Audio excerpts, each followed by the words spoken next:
I don't think this piece of merchandise, which everything at Disney is merchandise, to just be honest, correct, is targeted at our demographic. Let's just put it that way. Also, I'd like to point out those prices are the introductory prices. Correct. Yeah. Correct. So there's room to grow. Welcome, Walt Disney World fans, to another episode of the Notcast, presented by NotClub33.com. Oh boy, today we're talking about the Lightning Lane Premier Pass on the show. My name is Steve Rhodes. With me, it is Pat Neistat. What's up? Becky Wells is here. Hey. Hello. And so is the Disney Cynic. It's Bobby Burchins. Did you know that octopi will hug each other if you give them ecstasy? I don't know why you would know that or care. Yeah. But, Okay, so I've been super stressed out with all the stuff that's been going on down here of late, so I'm considering getting a fish tank. So, you folks at home didn't see any of that because I fast-forwarded through that explanation because no one cares. But we do care about is the latest from Walt Disney World, just coming out, is the Lightning Lane Premier Pass. This is going to be stacked on top of what's already out there, the multi-pass and the single ride selections that you can just skip the lines for those flagship rides. Well, you get to pick only one park, so there's some parameters here. One park, and you can only go once per ride in said park. This is an expensive add-on from $129 at Animal Kingdom all the way up to $449 at Magic Kingdom, depending on the season. So high times it'll be cheaper or a little bit more expensive, but expensive nonetheless, no matter where you go. $129 to start and $449 on the high end. And this right now is just kind of a pilot program that has been rolled out to deluxe resorts only, plus Shades of Green and Swan and Dolphin. Becky Wells, give us your 2 cents. All right. I have questions. So many questions. I took notes. I need to know some parameters that I'm not expecting any of us to know, which is why we're asking them. We are never going to find out an actual answer, but I need to know the number of Lightning lanes sold and used and the ratio of Lightning lane to standby. Does this affect that? Does this affect are they going to sell fewer? Is it going to be such a low number of these ultra expensive ones that we're not going to know either way? But is it going to mess up that ratio even more? Because sometimes it's a little wild, right? You're in standby. That's fine. You didn't pay to skip any lines. But sometimes it gets crazy, right? So that's one of the things I'd be curious about. Is this going to change the cost of regular Lightning Lane? And how much does it affect the park hopper ability on Lightning? If you're buying the one for multiple parks, because this expensive Premier Pass only lets you go in one park. At that park, yeah. And you cannot even skip all lines. It's only ones that have the Lightning Lane allocated, whether it's single pass or multi-pass. It's all I know. No. I'm just saying and here's why. I also need to know if it affects the cost. When will it affect the cost of VIP tours? Because those are definitely going to increase. There's no chance, right? It's just going to screw everyone. So if you have a VIP tour, you not only get the plaid, but you can skip any line. And Correct. You can do it more than once. And you can go to more than one park. So if I want to meet a character and not wait after I've paid $449 a person to just skip all these other rides, but now I'm going to wait like a peasant to meet Cinderella. And then that's crazy. But, so I ran some numbers. So if we were to go, my family is 7.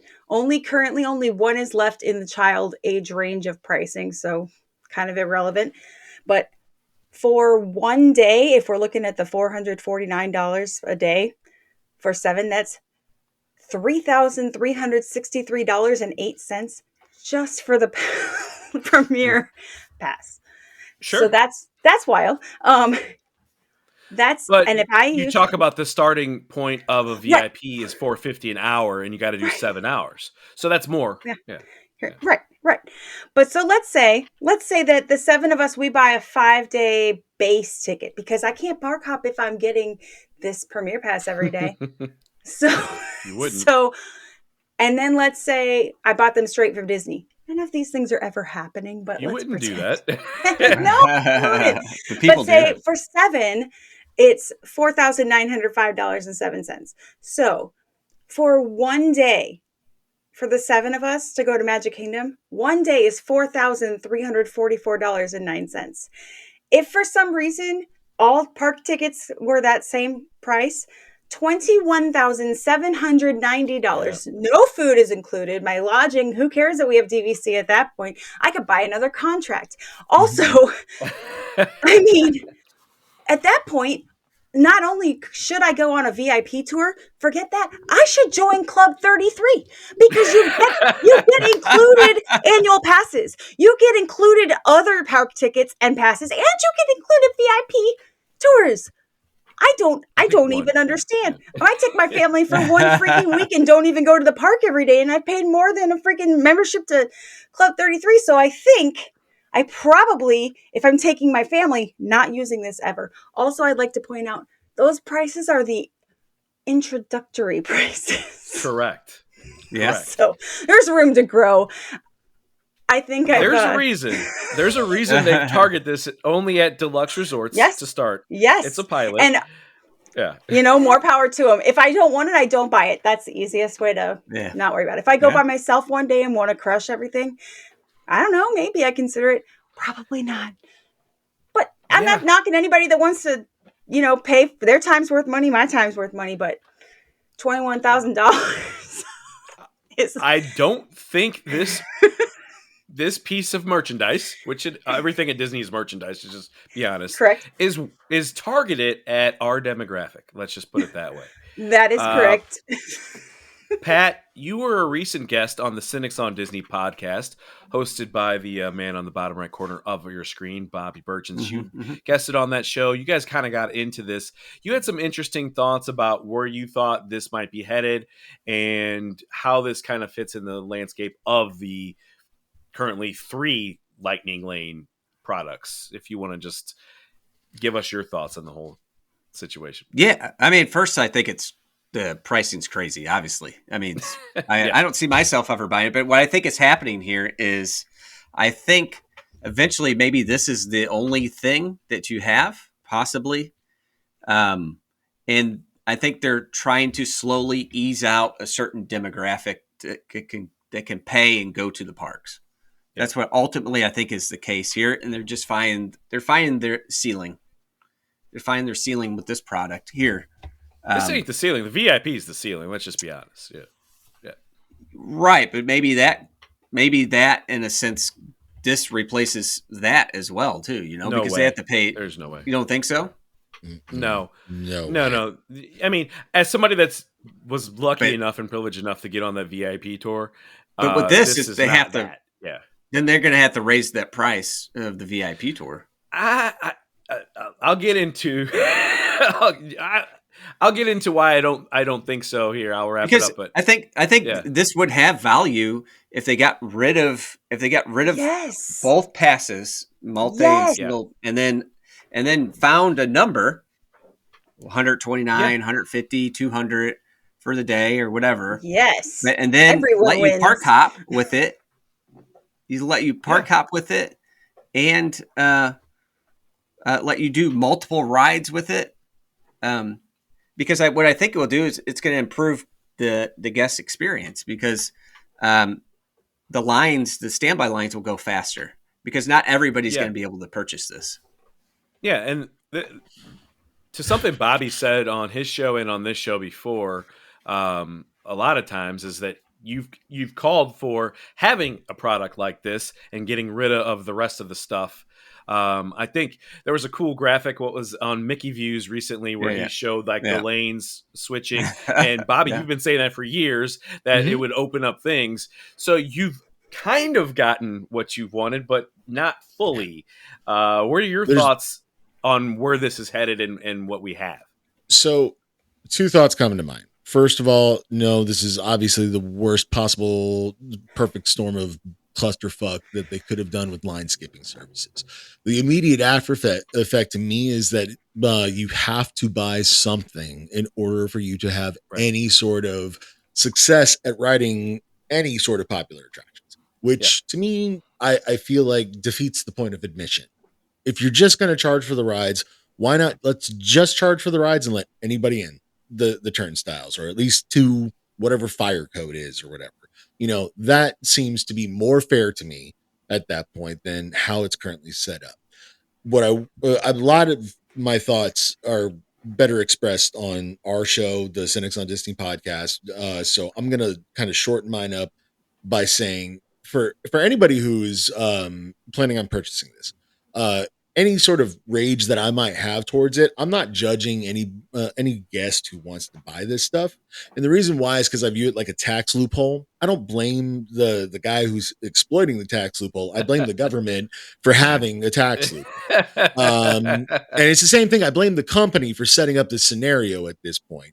And when you start to get into it, and what I've seen a lot on social media is that we're bickering amongst each other as fans. A lot more, especially with all these price increases and different products that are available and everything. And I would just say that just be aware that when these price increases come out, what just happened for somebody is they got priced out of Disney.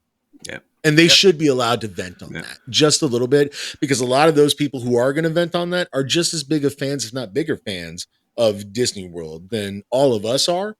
And we should allow them the grace to say, fuck you to the company that's pushing them out. Yeah. Yeah, I really feel like this is, like I said earlier, it's not a play for the average fan, clearly. This is a grab at the, upper echelon. And it really, what it honestly is, it's just a kind of a self-guided VIP tour. But the caveats that they have make it something that even if I wanted to splurge, I would never pay for as it currently sits. You can't re-ride the rides. And it's one park only. So even if you paid for the park hopper, it's not something I want to buy, but it's not targeted at me. What really does suck is that they're keeping the Lightning Lane multi-pass at the same time as they are doing this. So it's forcing a guest such as myself, that I would consider myself middle class, to buy the multi-pass to even have a chance to ride all the rides I want to ride. Because if you're in the standby line, not only do I have people that can just show up at any time, I also have people that have the multi-pass that can show up on a schedule, and then also, those single lane attractions where the flagship ones where they can buy. What the reality and what I think is really going to happen with this eventually, they're probably not going to roll this out before the Christmas time season's over, but they're going to get rid of multi-pass. I think it's got to go. There's no way they can keep that, and it's going to be single attractions that you can purchase for any attraction is what they really need to do. If you want to pay for it one time and you want to give us money every time you do it, sure, $10 for Peter Pan. You want to do that? That's fine. And you can buy a single, and it's available at 11:30. That's our next available time. They'll keep this higher level Premier Pass, and people can just show up and ride. But what they really should do though with this Premier Pass is they should not limit it to one park. If you have a park hopper, go wherever you want. Yeah. And then after you've ridden a ride, don't just say you can't get on it, but turn that into a scheduled thing where you can get on it again, but there's not another available until 5. So that it's not, so somebody's not just standing in front of Tron or another flagship attraction, just going back and forth and back and forth. They don't want that. But if, hey, there's availability, let them rebook it. That's what needs to happen with this. So I don't hate this, but there just needs to be some other pieces that come in and make this more tenable for every guest. One of the other things that's attractive about this is, I would never buy it because it's the way it stands, but you don't have to look at your fucking phone.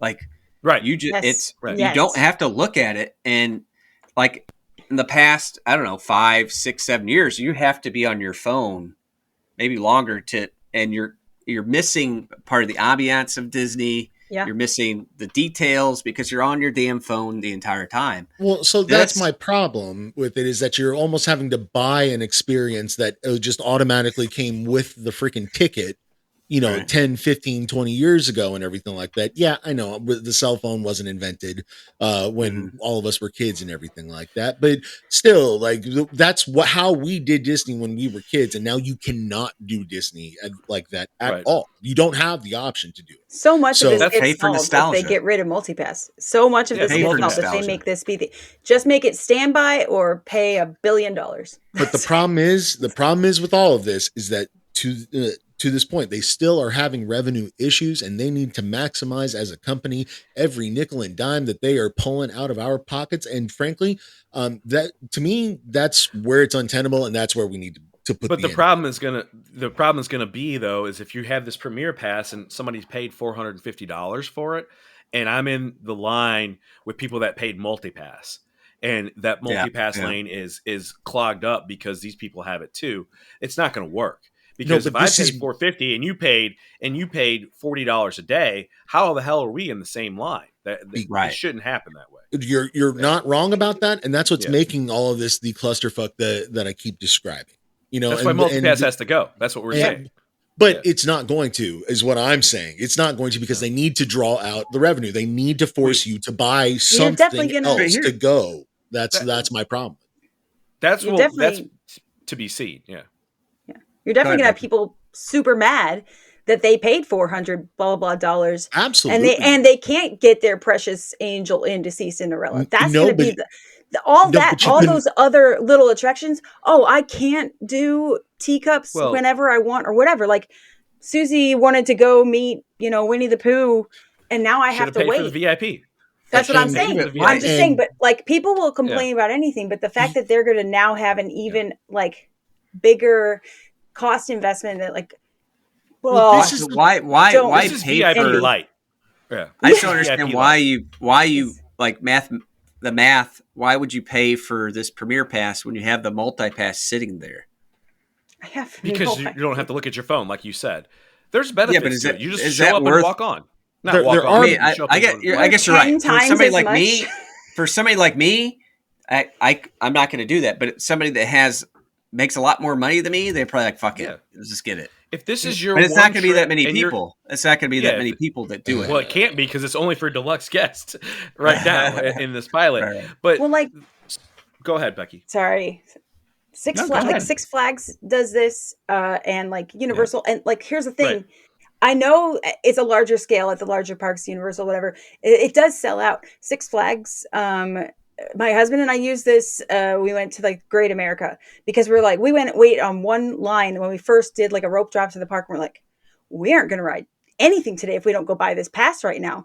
And they only had like 15 left for the day, and we got the top. We're like, screw it, we're all in. Like we dropped the money because probably like over $100 a piece. Yeah, okay. I mean, we didn't have an issue with our park tickets for something like this. You'd be like, okay. But theirs was like, for sure. But they only sell like a finite. They sell like 50 a day of this top little one where it's like you can go as many times as you want on anything, and you just have to have like a return time. But it's within like 15 minutes when you book it every time. Like it was a really rudimentary system. But the thing is like they made sure it was so few that it's not screwing up everything else. How come Six Flags can figure it out? You can get this for $100 a piece. You just got to do it at Animal Kingdom.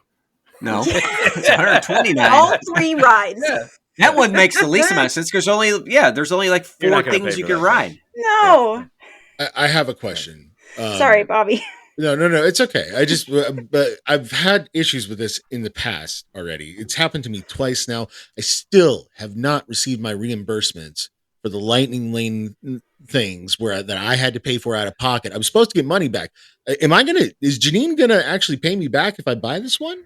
Dude, you have to talk to, first off, got to get her name right. It's Gertrude. And if you keep getting her name wrong, I don't think she's going to respond. So that's why I can't find her on Zoom. Okay. All right. Well, I'll set up a meeting. Yeah. We'll see what happens. Yeah, I think the reality here is, there's a lot yet to be seen, but they're going to have to make some corrections to this multipass to make this even tenable. And for those of you that work at the VIP tours, I think your jobs are safe because compared to what you do on the VIP tour, this is pretty much dog shit. Now, a lot of the VIP tour, you are only pretty much just using the lightning lane because of where the choke points are. But a lot of those lines, like Flight of Passage, you just kind of walk up a set of stairs and you skip right in. Pirates of the Caribbean, you're walking through like a back. Yeah. So a lot of things you aren't, and there's a lot of, and you can do fireworks if you want. You can meet the characters if you want. You can do multiple rides, but that would just kind of be dumb and defeat the purpose. But there's some benefit to it. So if you have a large family like Becky's with 7, and especially if you have 10 people in your group, which is the max for a VIP tour, yeah, just bring you guys along, and there we are. Yeah. Literally, at that point, if you're doing Magic Kingdom, this is obviously you have to be doing Magic Kingdom on a busy day for this to work out. But if you're doing Magic Kingdom, that's money right there, because then you can get Hollywood Studios in on top of it, and it's all one price, 7 hours, somewhere between $450 and like $750 or $800 an hour, and split the cost and call it a day. I mean, I was willing to chip in a couple grand towards her being part of Club 33, though. I mean, if we could get like a insider infiltrator. That's just it. Like, because then I get a certain number of We are not Club 33 for a reason. I know. That's why it became so absurd that I had to mention it. It's like, this is how far we've gone. Yeah. Anyway, so those are our thoughts on the Lightning Lane Premier Pass. What are your thoughts on the Lightning Lane Premier Pass? Let us know in the comment section down below. While you are down there, do us a big favor, hit like on this video and drop a comment, because I already said drop a comment, but do that, drop a comment and hit like, because it pushes us up in YouTube's algorithm. Consider subscribing because it's free to do so, and we'd really appreciate it. For everybody here at Not Club 33, have a great day.